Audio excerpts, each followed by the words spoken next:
ইরানে ভূপাতিত মার্কিন যুদ্ধবিমানের এক বৈমানিকের এখনো খোঁজ মেলেনি। তাকে খুঁজতে রীতিমতো প্রতিযোগিতায় নেমেছে যুক্তরাষ্ট্র ও ইরান। এদিকে একদিনে 2 বিমান হারিয়ে বড় ধরনের অস্বস্তিতে পড়েছে পেন্টাগন। অবশ্য ইরানের বিভিন্ন লক্ষ্যবস্তুতে হামলা অব্যাহত রেখেছে যুক্তরাষ্ট্র ও ইসরায়েল। মধ্যপ্রাচ্যের আকাশসীমায় ইসরায়েল যুক্তরাষ্ট্রকে দাঁত ভাঙা জবাব দিচ্ছে তেহরান। আকাশে নিজেদের নিয়ন্ত্রণ কতটা জোরালো গেল 24 ঘন্টায় তা প্রমাণ করেছে IRGC. is the wreckage of the downed US fighter plane. ইরানি হামলায় মুখ থুবড়ে পড়া F-15 স্ট্রাইক ইগলের মতো যুদ্ধবিমান নিয়ে চর্চা চলছে আন্তর্জাতিক গণমাধ্যমে। বিমানে থাকা নিখোঁজ পাইলটের খোঁজে মরিয়া তেহরান ওয়াশিংটন দুপক্ষই। নিজেদের সেনা ফিরিয়ে নিতে যুদ্ধবিমান হেলিকপ্টার নিয়ে তল্লাশির চেষ্টা করে যুক্তরাষ্ট্র। তবে ইরানি হামলায় টিকতে না পেরে দ্রুতই ছাড়তে হয় শত্রুর আকাশ। তন্ন তন্ন করে খুঁজছে ইরানও।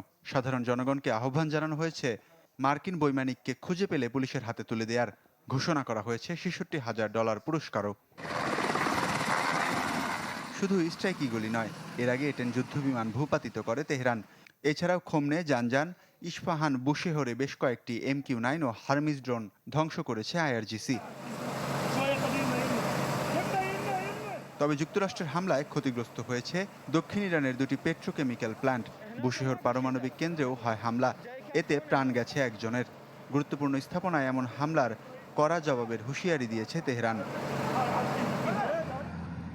জবাবে ইসরায়েল সহ উপসাগরীয় দেশগুলোতে ড্রোন ও ক্ষেপণাস্ত্র হামলা অব্যাহত রেখেছে ইরান। পূর্ব ইরাকের বসরার তেল ক্ষেত্র সহ বাণিজ্যিক এলাকায় ড্রোন ও ক্ষেপণাস্ত্র হামলা চালায় আইআরজিসি। এতে বেশ কয়েকজন হতাহতের ঘটনা ঘটে। এরপরই বন্ধ করে দেয়া হয় দুদেশের সীমান্ত। তেহরানের হামলার লক্ষ্যবস্তু হয় বাহরাইন ও সংযুক্ত আরব আমিরাতের বেশ কয়েকটি স্থাপনা, যদিও ড্রোন হামলা প্রতিহতের দাবি করেছে আমিরাত। ওয়ালিউল্লাহ ফারুক, চ্যানেল 24।